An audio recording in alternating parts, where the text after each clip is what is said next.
거스트의 라이자 아틀리에 어둠의 여왕과 비밀의 방의 판매를 연장했다. 최종 출고 판수는 42만 장 돌파하여 아틀리에 시리즈 최고 시록을 갱신했다. 그런데 이 발표가 있고 나서 3개월 뒤 7월 30일 콕게이머와 호소이 프로듀서와의 라이자2 공개 이후 인터뷰에서 덕분에 발매 직후뿐만 아니라 인기가 계속 이어져 아틀리에 시리즈 최고 기록을 돌파했습니다. 곧 판매량이 50만 장은 돌파하게 됩니다. 라이자 아틀리에 곧 50만 장 돌파. 그렇습니다. 역대급 기록이 되는 거죠.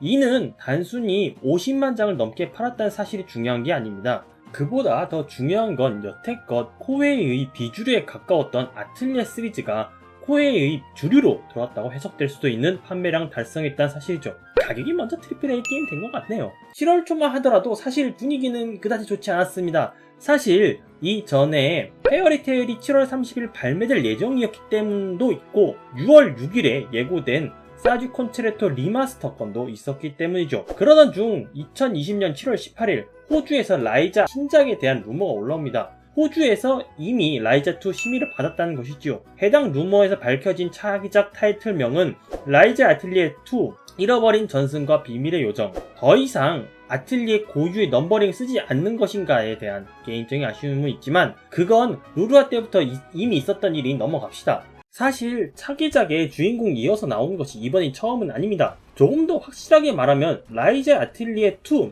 잃어버린 전승과 비밀의 요정, 줄여서 라이자의 2의 경우 타이틀명은 이리스의 아틀리에에서 따온 것으로 보입니다. 이리스라는 등장인물이 나오는 공통점은 어느 시리즈에서 나오는 케이스가 있으니 넘어간다고 쳐도 타이틀에 2가 붙는 건 이리스의 시리즈에 따온 것이라 생각합니다. 그렇다고 본편 시리즈에서 주인공이 이어서 나오는 케이스가 없냐? 아닙니다. 등장인물은 잘부르크 시리즈 첫 번째, 두 번째 작품이 마리 아틀리에, 에리 아틀리에에서 따온 것이지요. 더 구체적으로 말씀드리면 본편 시리즈에서 후속작은 아니었지만 본편에서 이어지는 스토리를 가진 작품이 없었다는 것은 사실이 아니다 라는 것이죠. 외전까지 포함한다면 마리 에리 두 사람의 아틀리에와 마리 에리 아니스 아틀리에 산들바람의 전원이 있겠네요.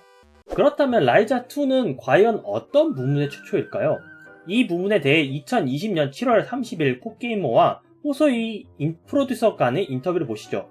마지막으로 라이자2 발매를 기다리고 있을 팬들에게 메시지를 부탁합니다. 아틀리에 시리즈 최초로 동일한 주인공이 등장한 속편이 됩니다만 성장한 라이자 1회과 새로운 캐릭터들 그리고 다양한 로케이션을 가지고 있는 왕도에서 전개되는 새로운 모험을 기대해주세요.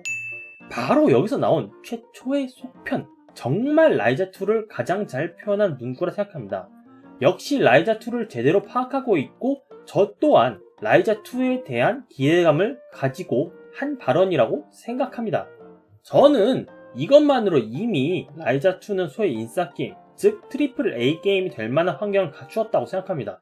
이것에 더해 라오어2의 실패, 헤일로 인피니트 공개 영상에 대한 사람들의 혹평, 고스트 오브 스시마 이후의 트리플 A 게임의 부재 등 충분히 아틀리에 시리즈가 트리플 A 게임의 반열에 들어갈 만한 조건이 되었다고 생각합니다. 다만 여기에는 몇 가지 반드시 선행되어야 할 것이 있는데 리디 수루에서 문제되었던 최적화와 버그 문제 해결 또한 큰 논란이 되었던 시즌 패스의 문제가 있습니다. 최적화, 버그, DLC 가격 정책 이렇게 세 가지인데요. 최적화 버그 문제는 지난번 영상에서도 설명드린 바와 같이 적어도 발매되는 콘솔에 원활하게 실행되는 것과 너무 높지 않은 사양의 컴퓨터에서 무난하게 돌아갈 수 있게 이른바 옵션 최적화 메뉴가 어느 정도 준비될 것 정도가 있겠네요. 사실 이 부분에 대해서는 아틀리에 시리즈만 해당되는 내용이 아니니 여기까지만 언급하겠습니다. DLC 가격 정책의 경우 상당히 중요합니다. 이번에는 라이자 1 때와의 상황이 전혀 다릅니다. 거스트 본인들도 판매량에 대해 인지하고 있고 팬들 또한 인지하고 있습니다. 이때 구성에 맞지 않는 가격 정책을 실시한다면 큰 비난 또는 새로 유입된 팬들의 이탈 등이 우려되므로 이런 점을 주의해야 한다고 생각합니다. 콘솔 판매 예정일은 12월 3일이며 2021년 스팀 발매 예정입니다. 이에 따른 예약 구매도 현재 받고 있는 중입니다. 이에 대해 일부 팬덤에서는 어떤 특점을 구입해야 되는가, 발매되는 국가에서 사야 좋은가에 대해 이야기하고 있습니다.